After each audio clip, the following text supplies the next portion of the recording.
கிறிஸ்துவுக்குள் அருமையான மகிமை டிவி நேயர்களே, இந்த நாளிலும் அப்பா அருமையான இந்த செய்தி வேலைக்குள்ளாக நாம் செல்வதற்கு முன்பாக இயேசு கிறிஸ்துவின் நாமத்தினாலே உங்களை வாழ்த்துகிறேன், வரவேற்கிறேன். செய்தி ஆரம்பிப்பதற்கு முன்பாக சிறிய ஜெபத்தை ஏறெடுப்போம். பரிசுத்தமும் அன்பு நிறைந்த பரலோக தகப்பனே, அருமையான இந்த செய்தி வேலைக்காக நன்றியோடு உம்மை துதிக்கிறேன், உம்மை ஸ்தோத்திரிக்கிறேன். அப்பா, இந்த நாளை ஆசீர்வதிங்க, இந்த வேலையை ஆசீர்வதிங்க. உம்முடைய கிருபை பரிசுத்தாவின் வல்லமை அடியனோடு கூட இருக்கட்டும் ஆண்டவரே. கேட்கின்ற பிள்ளைகளுக்கு ஆறுதலான, ஆற்றுகின்ற, தேற்றுகின்ற வார்த்தைகளை நீர் கட்டளை இட வேண்டுமாறு ஜெபிக்கிறேன். இயேசு கிறிஸ்துவின் நாமத்தினாலே ஜெபிக்கிறேன், ஜீவனுள்ள பிதாவே, ஆமேன், ஆமேன்.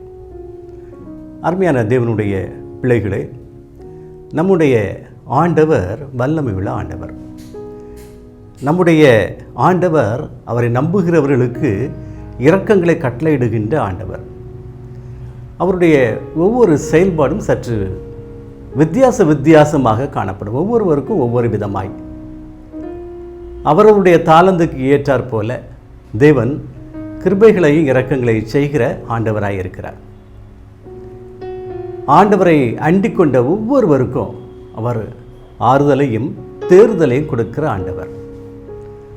அதிலிருந்தே நம்ம தேவனுடைய ஒவ்வொரு செயல்பாட்டையும் பார்த்தோமானால் அவர் தன்னை அண்டி வந்த பிள்ளைகளுக்கு உதவி செய்து கொண்டே இருப்பார். உதவி செய்யவில்லை என்று யாரும் மறுக்க முடியாது. உதவி செய்யவில்லை ஆனால் அதிலும் ஒரு காரணம் இருக்கும். ஒருவேளை பிந்தி அந்த ஆசீர்வாதத்தை கொடுக்கலாம் என்று. இல்லையானால் மனுஷன் மனம் திரும்பாத பட்சத்திலே தேவன் உதவிகளை செய்ய அவர் ஆசைப்படுகின்ற ஆண்டவர் அல்ல. அவர் என்றும் நேற்றும் என்றும் மாறாத ஆண்டவராக இருக்கிறார். கிறிஸ்துவுக்குள் அன்பானவர்களே, கிறிஸ்தவர்கள் ஒரு காரியத்தை புரிந்து கொள்ள வேணும். தேவனை அண்டிக் கொள்ளுகின்ற பிள்ளைகள் தேவனுக்கு பிரியமாய் நடக்க வேணும். தேவனுக்கு பயனுள்ள காரியங்களை செய்து கொண்டே இருக்கணும். தேவன் அவர்களை ஆசீர்வதித்துக் கொண்டே இருப்பார்.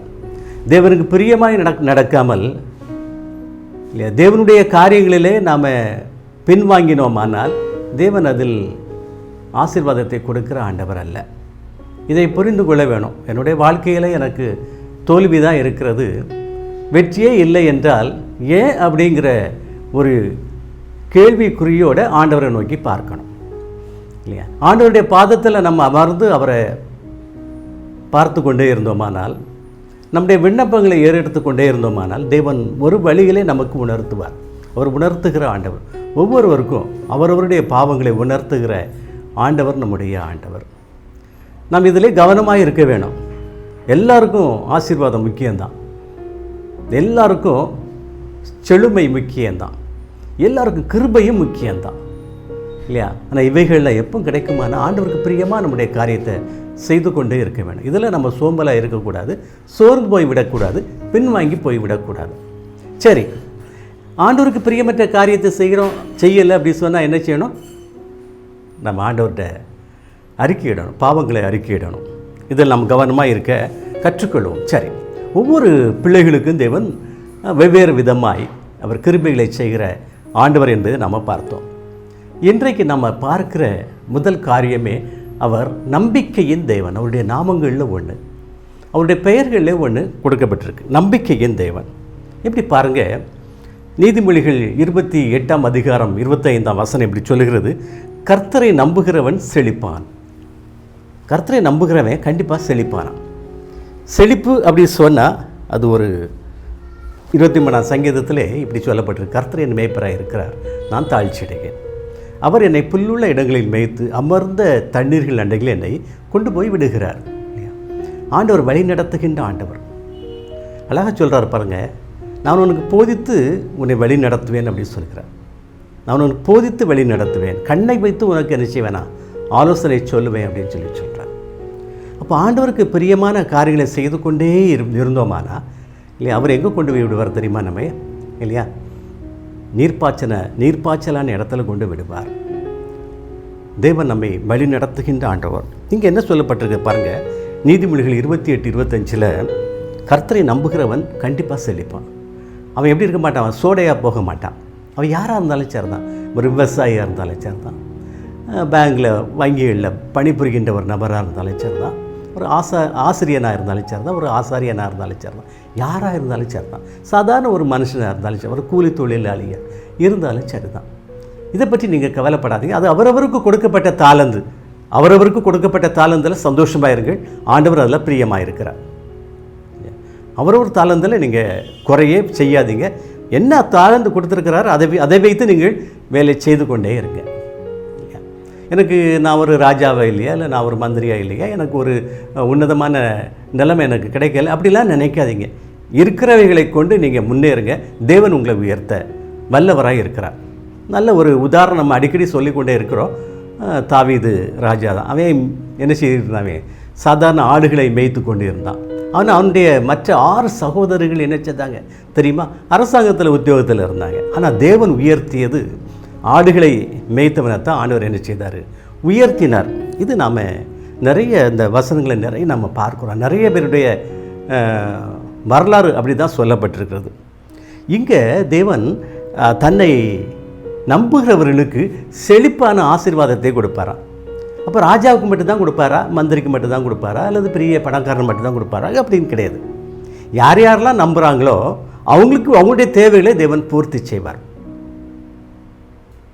என்ன நமக்கு விரும்பினாலும் சரிதான் இல்லையா, தேவை என்ன என்பதை ஆண்டவர் உணர்ந்து நமக்கு அதை என்ன செய்வார், தேவைகளை பூர்த்தி செய்கிற ஆண்டவர், ஒரு செழிப்பை உண்டாக்குகிற ஆண்டவர். செழிப்பு அப்படி சொன்னால் என்ன அப்படி சொன்னால், பணத்திலேயோ செல்வத்திலேயோ சொத்துக்கள்லேயோ செல்வம் இல்லை, செழிப்பு இல்லை. செழிப்பு அப்படி சொன்னால் இருக்கிற நிலையில் தேவன் நமக்கு கொடுக்குற அந்த உதவிகள் இல்லையா, ஒன்று ஆகாரமாக ஏதோ ஒன்று இல்லை, அதை கொண்டு நம்முடைய மனம் சந்தோஷமாக இருக்குது பாருங்கள், அதுதான் செழிப்பு. அதுதான் செழிப்பு. ஒரு ஊரில் ஒரு பெரிய பணக்காரன் இருந்தானா. சாதாரண ஒரு சின்ன கிராமம் தான், சாதாரண ஒரு சின்ன விவசாயியாக இருந்தானா. புரிஞ்சுக்கிட்டீங்களா? அந்த பணக்காரன் வீடு மிகப்பெரிய மாட மாளிகையாக இருக்குமா. இந்த சாதாரண அந்த ஏழை விவசாயினுடைய வீடு சாதாரண ஒரு குடில் வீடு தான். இவனுக்கும் பிள்ளைகள், அவருக்கும் பிள்ளைகள் இல்லையா, அவருக்கு நிறைய சொத்துக்கள், அவருக்கு வீட்டில் காரு எல்லாமே உண்டு. அந்த காலத்தில் வேணால் மாட்டு வண்டி வச்சுருப்பாங்க, எல்லா வசதிகளும் உண்டு. இவனுக்கு வசதிகள் அப்படி எதுவுமே கிடையாது.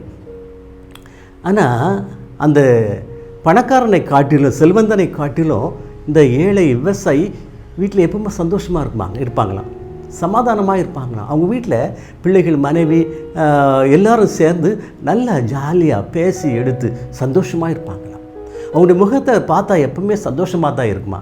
ஆனால் அந்த பணக்காரனுடைய அந்த குடும்பத்தில் சந்தோஷமே இருக்காதான். ஏதாவது கோபம், சண்டை, எரிச்சல் ஏதாவது நடந்துக்கிட்டே இருக்குமா. இந்த பணக்காரன் இது புரியவே இல்லை. நமக்கு எல்லா பணமும் இருக்குது, அவன்கிட்ட ஒன்றுமே இல்லை, ஆனால் அவனுக்கு எப்பவுமே சந்தோஷமாக இருக்கிறான். நமக்கு ஏன் இல்லை? கிறிஸ்துவுக்குள் அன்பானவர்களை, இதுதான் செழிப்பு. பார்த்துடுங்க, இருக்கிறவைகளை கொண்டு, இருக்கிறவைகளை ஆண்டவருடைய நாமத்தினால் ஏற்றுக்கொண்டு அவைகளை கொண்டு வாழ கற்றுக்கொள்ளுகின்ற அந்த நிலை இருக்குது பாருங்கள், அது எல்லாருக்கும் வருதான். அது யாருக்கு வருகிறதோ அதுதான் செழிப்பு. ஒரு பெரிய கலெக்டராக இருக்கலாம், ஒருத்தன் அந்த ஆஃபீஸில் சின்ன ஒரு பியூனாக கூட இருக்கலாம் இல்லையா. சந்தோஷம் யார்கிட்ட இருக்குது அப்படின்னு நம்ம பார்க்கணும். அந்த சமாதானம், செழிப்பு யார்கிட்ட இருக்குது, இந்த வாழ்க்கையின் செழுமை யார்கிட்ட இருக்குது அப்படின்னு சொன்னால், சில இடங்களில் பார்த்தீங்கன்னா அந்த பெரிய ஆஃபீஸர் கடுகடுப்பாகவே இருப்பான். ஆனால் அந்த சாதாரண அந்த ஒரு பியூன் வேலை பண்ணுறவன் பாருங்கள் ரொம்ப சந்தோஷமாக இருப்பான். இது காரணம் என்ன? இது இறைவன் கொடுக்குற, ஆண்டவர் கொடுக்குற இதுதான் செழிப்பு இல்லையா. அப்போ செழிப்பு அப்படின்னு சொன்னோடனே எனக்கும் மாட மாளிகை, கூட கோபுரம், காரு, பங்களா எல்லாம் வந்துடணும் அப்படின்னு கிடையாது. உள்ளம் எப்பவுமே சந்தோஷமாக இருக்கணும், இதுதான் செழிப்பு. இந்த தாவீதுக்கு அவனுடைய வாழ்க்கையில் செழிப்பு இருந்துச்சு. எப்படி இருந்துச்சு தெரியுமா? எந்த நிலையிலும் அவன் சந்தோஷமாக தான் இருப்பான், எந்த நிலையிலும். நான் பாருங்கள், அவன் ஒரு முறை அவனுடைய தகப்பனார் அவனை கூப்பிட்டு சகோதரர்களை போய் பார்த்துட்டு வா அப்படின்னு சொல்லி அனுப்புகிறார். நல்ல பண்டங்கள்லாம் கொடுத்து அனுப்புகிறார். இவன் போகிற அங்கே யுத்தம் நடந்துகிட்ருக்கு. யுத்தத்துக்கு எல்லாம் ஆயத்தமாக இருக்காங்க, எல்லோரும் அப்படி நிற்கிறாங்க இல்லையா. அப்போது மிகப்பெரிய ஒரு யுத்தத்துக்கு எல்லா ஆயத்தமும் இருக்குது. இஸ்ரவேலர்கள் ஒரு பெரிய பிரிவாக இருக்காங்க, பல லட்சம் யாரும் நிற்காங்க, சோல்ஜர்ஸ் நிற்கிறாங்க, இராணுவம் நிற்குது அங்கே. அதே போல் அவங்க பெலிஸ்தர் இடத்துலையும் மிகப்பெரிய கூட்டம் நிற்கி. ஆனால் ஒரே ஒரு பெரிய மனுஷன் அவன் பேர் தான் யார்? கோலியாத். அவன் அந்த யுத்த தளத்துக்குள்ளாக வந்து நின்று அவன் என்ன செய்தான்? இஸ்ரவேலின் தேவனையை நிந்திச்சான், சவுல் ராஜாவை நிந்திச்சான், இஸ்ரவேலரையும் நிந்திச்சான். எல்லாரும் இதை கேட்டுகிட்டே இருக்காங்க, பல நாட்கள் கேட்டுக்கொண்டே இருக்கிறார்கள். கோலியாத் வந்த உடனே இஸ்ரவேலர்கள் ஓடி ஓடி போய் ஒளிஞ்சிக்கிடுவாங்க இல்லையா? அவனை போய் எதிர்க்கிறது யார்? அங்கே ஆள் இல்லை, எதிர்க்கிறதுக்கே ஆள் இல்லை. ஏன் தெரியுமா? அவங்ககிட்ட என்ன இல்லைன்னா செழுமை இல்லை. எல்லாரும் யுத்த வீரர்கள் தான். ராஜா மிகப்பெரிய ஒரு பராக்கிரமசாலி, ஒரு பலசாலி ராஜா, தேவனுடைய தெரிந்தெடுப்பு. ஆனால் அவங்ககிட்ட ஒரு என்ன இல்லை, செழுமை இல்லை, ஒரு நம்பிக்கை இல்லை இல்லையா? ஆண்டவரை நம்பலை. அவன் தன்னுடைய பலத்தை நம்பி தோற்று போயிட்டாங்க. இப்போ அவன் யாரை நம்பக்கூடிய நேரம்? ஆண்டவரை நம்புகிற நேரம். அந்த இடத்துல யார் வாரா பாருங்க? தாவீது வாரான். எதுக்காக வாரான்? ஒரு சின்ன பையன்தான், சாதாரணமான ஒரு சின்ன பையன்தான். தன்னுடைய சகோதரர்களுக்கு ஆகாரம் கொடுக்க வந்திருக்கான்.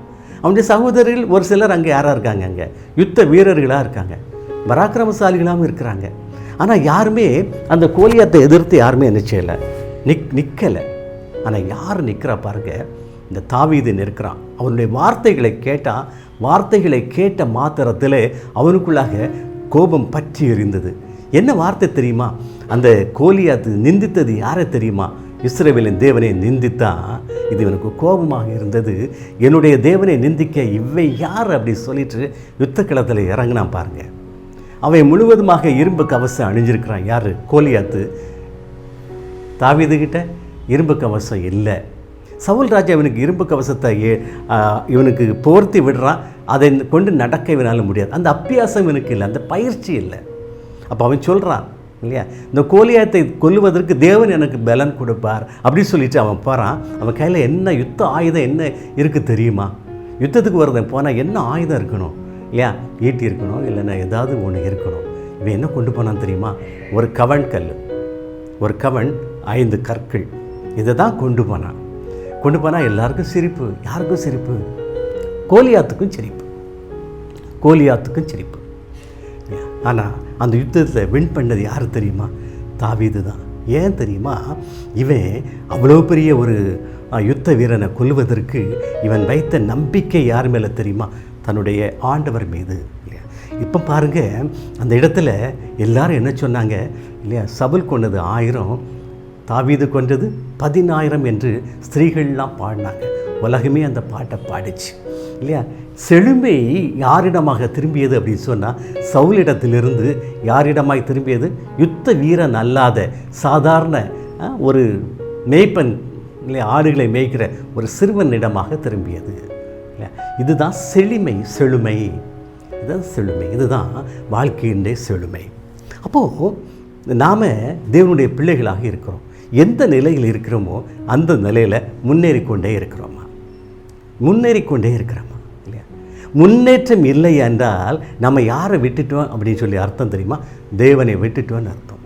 முன்னேற்றத்தில் காலங்கள் கடந்து போகலாம், அதை பற்றி நீங்கள் கவலையே படாதீங்க. வீட்டில் ஏதாவது ஒரு காரியம் நடக்கணுமா, அது காரியம் பிந்தி கொண்டே போயிருக்கிறதா, கவலையே படாதீங்க. தேவனுடைய பிள்ளைகளை ஆண்டவர் உங்களுக்கு உதவி செய்ய வல்லவராக இருக்கிறார். ஏனென்றால் அவர் நம்பிக்கையின் தேவன். தன்னை நம்புகிற பிள்ளைகளுக்கு செழுமையை கொடுக்கிற ஆண்டவர். எவைகளையெல்லாம் கேட்கின்றார்களோ அவைகளையெல்லாம் கொடுக்கிற ஆண்டவர். நம்ம அவரை போய் கூப்பிட்டு பேசி கண்டிப்பாக எனக்கு செய்யுங்க அப்படி சொல்லணும்னு அவசியமே இல்லை. நம்முடைய தேவைகளை நம்முடைய தேவன் அறிந்திருக்கிறார். நம்ம அவர் பக்கமாய் போகணும், அவருடைய முகமாய் நம்முடைய முகத்தை திருப்பணுங்க. உலக காரியங்களை விட்டு யாரிடமாய் நம்ம திரும்பணும்? நம்முடைய தேவனிடமாய் திரும்ப வேணும். அப்படி திரும்பும்போது அவர் நமக்கு நம்பிக்கையின் தேவனாக இருக்கிறார். இல்லை, நம்பிக்கையின் தேவன். அப்போ கர்த்தரை நம்புகிறவன் என்ன செய்வானா? செழிப்பானான். இன்னொரு வசனம் சொல்லுது, எரேமியா 17ஆம் அதிகாரம் 7ஆம் வசனம் இப்படி சொல்லுது, கர்த்தர் மேல் நம்பிக்கை வைத்து, கர்த்தர் மேல் நம்பிக்கை வைத்து கர்த்தரை தன் நம்பிக்கையாக கொண்டிருக்கிற மனுஷன் பாக்கியவான். அதான் நம்ம பார்த்தோம், தாவீதை பார்த்தோம். ஒவ்வொரு பிள்ளைகளும் அப்படி தான். ஒரு முறை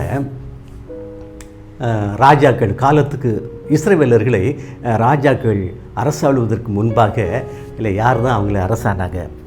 நியாயாதிபதிகள் அப்படின்னு சொல்லி அரசாண்டாங்க. நியாயாதிபதிகள் ஆங்காங்கே தேவன் என்ன செய்தார்? இஸ்ரவேலருக்கு யாரெல்லாம் கெடுதி உண்டு பண்ணுறாங்களோ அவங்கள ரட்சிப்பதற்காக ஆண்டவர் யாரை ஏற்படுத்தினார் அப்படின்னு சொன்னால் நியாயாதிபதிகளை ஏற்படுத்தினார்.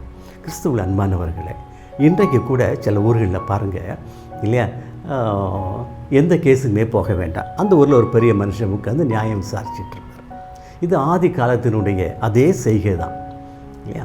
இப்போ இஸ்ரவேலர்கள் எப்போமாவது கஷ்டப்பட்டாங்க அப்படின்னு சொன்னால் ஒரு நியாயாதிபதியை தேவன் என்ன செய்வார்? எழுப்புவார். அவன் என்ன செய்வான்?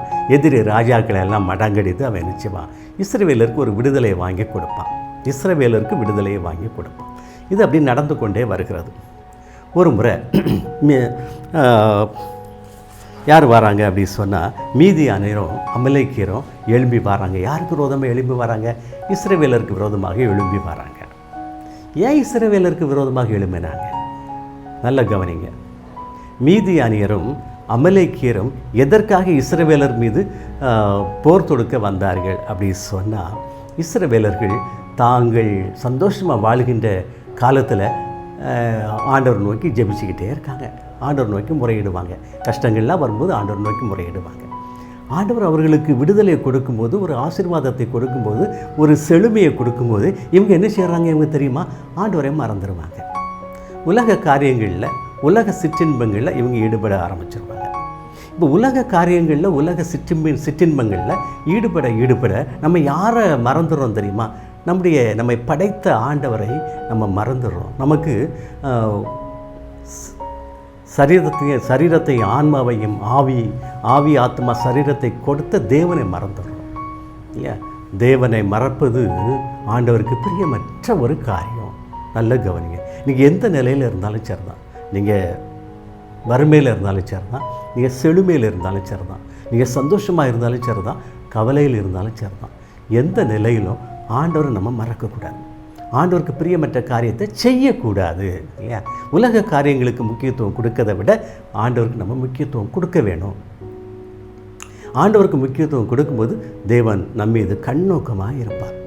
நம்மையே பார்த்து கொண்டிருக்கிற தேவன், அவருடைய கண்கள் பூலகம் எங்கும் அப்படியே பார்த்துக்கிட்டே இருக்குது இல்லையா?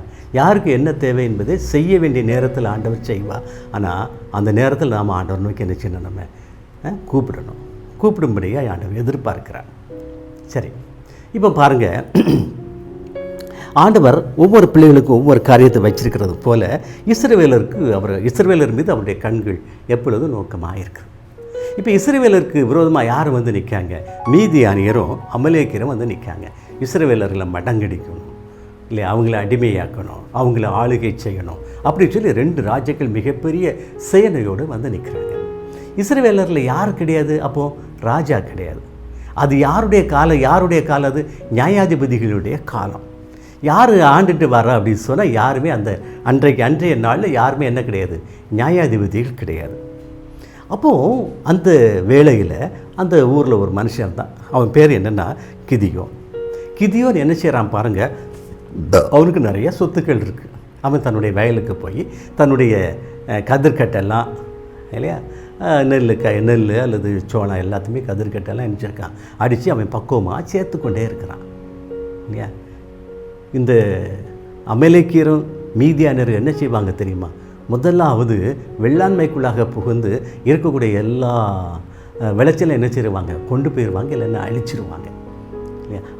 அவங்க அழித்து விடக்கூடாது, கொண்டு போய் விடக்கூடாது என்பதற்காக அவன் என்ன செய்கிறான்? வெள்ளாண்மையில் போய் எல்லாத்தையும் அவன் அடித்து அவன் பக்குவப்படுத்தி அவன் தனியாக பிரித்து எடுத்துக்கிட்டே இருக்கிறான். இவனுடைய அந்த செயல் நம்முடைய ஆண்டவருக்கு பிரியமாக இருந்துச்சு. அதான் நான் சொன்னேன், அவரவர் தாளந்தை யார் நேர்த்தியாய் செய்கின்றார்களோ அவர்கள் மீது ஆண்டவருடைய கண்கள் எப்பொழுதும் பதிந்தே இருக்கும். அவரவர் வேலை செய்யணும். சும்மா உட்காந்து நம்ம பலர் கிண்டல் அடிக்கிறது, கேலி பண்ணுறது இல்லையா? பிறருக்கு விரோதமான காரியங்களை நம்ம பேசுவது, செய்வது நமக்கு வேண்டவே வேண்டாம். அது யாராக இருந்தாலும் சரி தான், நம்ம அதை செய்யக்கூடாது. 10 பேர் நம்ம சேர்றோமா, ஒன்று ஆண்டவருடைய நாமத்தை மகிமைப்படுத்தி கொண்டு இருப்போம், இல்லைன்னா ஒவ்வொருவருடைய சுகநலனை நம்ம விசாரிப்போம். அவ்வளோ போதும். வீட்டில் நமக்கு நிறைய வேலை இருக்குது, அவரவர் வீடுகளில் நிறைய வேலை இருக்குது. சும்மா உட்காந்து நம்ம கூடி கும்மாளம் அடிக்கக்கூடாது. சிலர் வந்து நான் தான் உலகத்தில் பெரியமே அப்படிங்கிற மாதிரி 4 பேர் கூட வச்சுட்டு அவங்க பெரிய தம்பட்டெல்லாம் அடிச்சிட்ருப்பாங்க. அதெல்லாம் நமக்கு வேண்டாம். கிறிஸ்துவுக்குள் அன்பானவர்களே, தேவனுடைய பிள்ளைகள் யாரும் அப்படி அடித்ததே இல்லை. இன்னும் ஒரு சில பிள்ளைகள் இருக்காங்க, 4 பேர் கூப்பிட்டப்போ உட்காந்து நல்லா ப்ரேயர் பண்ணிகிட்ருப்பாங்க, ஒரு குரூப் ப்ரேயர் பண்ணிகிட்ருப்பாங்க, இல்லைன்னா ஆண்டோடைய வசனங்களை என்ன செய்யிட்ருப்பாங்க, அலசி ஆராய்ஞ்சிகிட்டு இருப்பாங்க, தியானிச்சுக்கிட்டு இருப்பாங்க, இல்லைன்னா தனக்கு இருக்கக்கூடிய சந்தேகங்களை கேட்டுக்கொண்டே இருப்பாங்க இல்லையா? ஆண்டோடைய வசனத்தில் சந்தேகம் நிறைய இருக்கும். இல்லை இதனுடைய பதில் என்ன அப்படின்னு சொல்லிச்சு. ஆனால் புரியாதவங்களை புரிய வைக்கிறவர் யார் தெரியுமா? நம்முடைய ஆண்டவர் தான். காலையில் எந்திரிச்சு வேதம் வாசிக்கிறதுக்கு முன்னாடி ஆண்டவரோட 4 வார்த்தை நீங்கள் ஜெபிங்களேன், அப்போவே தியானம் ஆரம்பிச்சிடும்.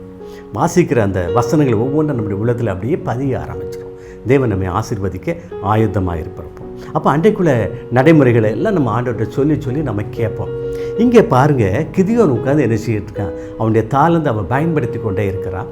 ஆண்டவருடைய பார்வை யார் மீது பட்டது? கிதியோன் மீது பட்டது. கிதியோன் மீது பட்டதுனால என்ன ஆச்சு தெரியுமா? ஆண்டவர் அவனோடு கூட பேச ஆரம்பித்தார். அவன்கிட்ட அந்த பொறுப்பை கொடுக்க ஆரம்பித்தார். அவனுக்கு ஒரு பயம் இல்லையா? அப்போ ஆண்டவர் அவன் டெஸ்ட் பண்ணான். 2 டெஸ்ட் பண்ணினான். இல்லை, நீங்கள் வேத வசனம், நீங்கள் நியாயாதிபதிகள் 6ஆம் அதிகாரம் 7ஆம் அதிகாரத்தை நீங்கள் அப்படியே மெதுவாக நீங்கள் வாசித்து பாருங்கள். இல்லை, ஆண்டவர் அவன் 2 டெஸ்ட்டு பண்ணினான். அந்த 2 டெஸ்ட்லேயும் ஆண்டவர் அவனுக்கு என்ன செய்தார்? அவனுக்கு அருமையான அவன் கேட்டவைகளை அவனுக்கு கொடுத்தார். அவன் கேட்டவைகளை கொடுத்தார். என்ன கேட்டானோ அதை கொடுத்தார் இல்லையா? அவன் என்ன செய்தான்? அவன் சால்வையை கீழே விரிச்சிக்கிடுவான் இல்லையா? இதில் மழை பெய்யணும் அப்படிமா, இல்லைன்னா இதில் மழை பெய்யக்கூடாது அப்படின்னு சொல்லி செய்வான். நான் மயிருள்ள ஒரு தோலை களத்திலே போடுகிறேன், பனி தோலின் மேல் மாத்திரம் என்ன செய்யணும்? பெய்யணும், பூமியில் என்ன செய்யக்கூடாது? பெய்யக்கூடாது. இது முதல் டெஸ்ட். 2ஆவது டெஸ்ட் என்ன தெரியுமா? பனி பூமி முழுவதும் பெய்திருக்கணும். அதை எதில் பெய்திருக்கக்கூடாது தெரியுமா? நான் போடுற அந்த தோலில் என்ன செய்யக்கூடாது? பெய்யக்கூடாது அப்படிமா. தேவன் செய்தாரா? செய்தார். ஏன்? இவன் தேவனை நம்பினான், தேவன் இவனை நம்பினார். இப்போது நம்ம வீட்டில் பிள்ளைகள் இருக்க வச்சுடுங்களேன். நமக்கு பிரியமான பிள்ளைகள், நமக்கு நம்பிக்கையான பிள்ளைகளை இருக்குமானா அந்த பிள்ளைகள்கிட்ட முதல்ல நம்முடைய வேலைகளை நம்ம கொடுப்போம். அவங்ககிட்ட தான் முதல்ல கொடுப்போம் நம்ம இல்லையா? நம்பிக்கை யாரிடத்துல நம்பிக்கை இருக்கிறதோ அவர்களிடத்துல நம்ம அந்த பொறுப்பை ஒப்படைப்போம். ஒரு அலுவலகத்தில் அவர் 50 பேர் வேலை பார்க்காங்க, இல்லை 100 பேர் வேலை பார்க்குறாங்க அப்படின்னு சொன்னால் அதிகாரி யாரிடத்துல தன்னுடைய காரியங்களை கொடுப்பாரு? தான் சொல்ல வேண்டிய காரியங்களை யார்கிட்ட சொல்லுவார் இல்லையா? யார் மீது நம்பிக்கை வைத்திருக்கிறாரோ அவங்கள கூப்பிட்டு பேசிட்டு தான் அந்த காரியத்தை என்ன செய்ய ஆரம்பிப்பார் இல்லையா? நடத்த ஆரம்பிப்பார் இல்லை? நம்பிக்கை ரொம்ப முக்கியம் இல்லை? நமக்கும் ஆண்டவருக்கு இடையில் இருக்கிற அந்த நம்பிக்கையில் பிளவு இருக்கக்கூடாது. பிள்ளைகளுக்கும் பெற்றோருக்கும் இருக்கிற அந்த நம்பிக்கையில் பிளவு வரக்கூடாது. நல்லா ஞாபகம் வச்சுடுங்க. பெற்றோருக்கும் பிள்ளைகளுக்கும் இருக்கிற நம்பிக்கையில் வித்தியாசம் வரவே கூடாது. பெற்றோர் பிள்ளைகளை நம்பணும், பிள்ளைகள் பெற்றோரை நம்பணும். இது நம்முடைய செயல்பாட்டில் தான் இருக்குது, நம்முடைய செயல்பாடுகளில் இருக்குது. அதே போல் தான் ஆண்டவருக்கும் நமக்கு இடையில் இருக்கக்கூடிய நம்பிக்கை. இந்த நம்பிக்கையில் இந்த கிதியோன் ரொம்ப கவனமாக இருந்தான். ஆண்டவர் மீது இவன் ரொம்ப நம்பிக்கை வச்சுருந்தான்.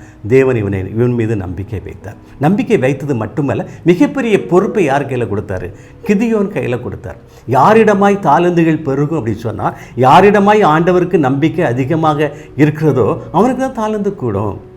ஒருத்தனுக்கு 10, ஒருத்தனுக்கு 5, அல்ல ஒருத்தனுக்கு 5, அல்ல ஒருத்தனுக்கு 2, ஒருத்தனுக்கு 1 தாளந்து அப்படி சொன்னால் இது எப்படி தேவன் கொடுத்தாரு?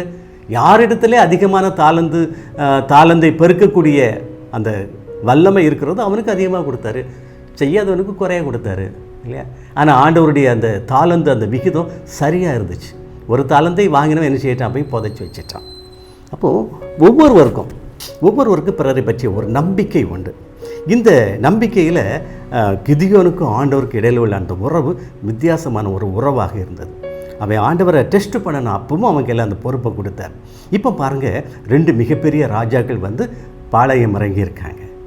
இப்போ இவன் என்ன செய்கிறான்? ஆண்டவர் இவனை என்ன செய்கிறாரு? அந்த வசனம் இப்படி சொல்லுது பார்த்துருங்க.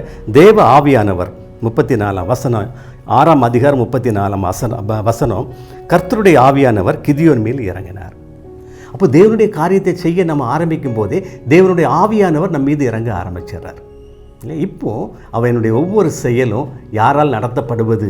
தேவனுடைய ஆவியினாலே நடத்தப்படுவது, தேவனாலே நடத்தப்படுவது இல்லையா? அப்போது அந்த கிதியோனுக்கும் ஆண்டவருக்கும் இடையில் அந்த உறவில் உள்ளக்கூடிய அந்த நம்பிக்கை இல்லையா, இப்போது எதன் மூலமாக உறுதிப்படுத்தப்படுது பார்த்தீங்களா? பரிசுத்த ஆவியின் மூலமாக. கிறிஸ்துவுக்குள் அன்பானவரை, உலக வாழ்க்கையில் நாமும் தேவனை நம்புகிற அந்த நம்பிக்கை எப்படி உறுதிப்படுத்தப்பட வேண்டும் தெரியுமா? பரிசுத்த ஆவியினாலே. அதுக்காகத்தான் ஒவ்வொரு பிள்ளைகளும் அதிகாலையில் எழுந்து ஆண்டவரே பரிசுத்த ஆவியினால் என்னை நிரப்புங்க அப்படின்னு கேட்கணும். கேட்குறது முக்கியம் அல்ல, இல்லை கேட்குறதுக்கு ஏற்ற செயல்பாடுகள் நம்மிடத்திலே காணப்படணும். கிதியோனிடத்தில் காணப்பட்டுச்சு. தேவன் அவன் மீது இறங்கினார். அவன் என்ன செய்தான்? அந்த யுத்தத்தில் அவன் ஜெயித்தான் இல்லையா? பல 1000 பேரை கொண்டு ஜெயிக்க வேண்டிய ஒரு மிகப்பெரிய யுத்தத்தில் 300 பேர்களை மாத்திரம் தேவன் அவனுக்கு தெரிந்து கொடுத்து அந்த 300 பேரை கொண்டு ஜெயித்தான் இல்லையா? அப்போது தேவன் இல்லையா தன்னை நம்புகின்ற பிள்ளைகளை நம்பிக்கையாக எடுத்து அவர்களை செழிப்புள்ள பிள்ளைகளாக மாற்றுகின்ற ஆண்டவர். கிறிஸ்துவுக்குள் அன்பானவர்களே, நம்முடைய வாழ்க்கையில் கூட, உலக வாழ்க்கையில் கூட ஆண்டவரை நம்புவோம். நன்றாக ஞாபகம் கொள்ளுங்கள், நித்திய ஜீவனை பெற்றுக்கொள்ளும்படியே நம்ம அழைக்கப்பட்டிருக்கிறோம். நித்திய ஜீவன் இல்லையா? இந்த உலக வாழ்க்கையிலே அந்த நித்திய ஜீவனுக்கு ஏற்ற அந்த ஆசீர்வாதங்களை பெற்றுக்கொள்ள நாம் நம்பிக்கையின் பாத்திரமாக தேவனோடு கூட இருப்போம். தேவன் நம்மை ஆசீர்வதிப்பார். ஜெபிப்போம். பரலோக தகப்பனே, நல்ல செய்தி வேலைக்காக நன்றியோடு உம்மை துதிக்கிறேன், உம்மை ஸ்தோத்திருக்கிறேன். எங்களோடு கூட இருங்கப்பா. பிள்ளைகளுக்கு இந்த உலகத்தில் இருக்கிற எல்லா பாரங்கள், கவலைகள், கஷ்டங்கள் எல்லாவற்றையும் எடுத்து போட்டு பிள்ளைகளை ஆசீர்வதிங்க. ஆண்டவர், யார் யாரெல்லாம் கண்ணீரோடு உம்மை நோக்கி ஜெபிக்கின்றார்களோ உணர்த்துங்க, தொடுங்க, உணர்த்துங்க, மன்னிங்க, ரட்சிங்க, ஆசீர்வதிங்க. இயேசு கிறிஸ்துவின் நாமத்தினாலே ஜெபிக்கிறேன் ஜீவனுள்ள பிதாவே. ஆமேன், ஆமேன்.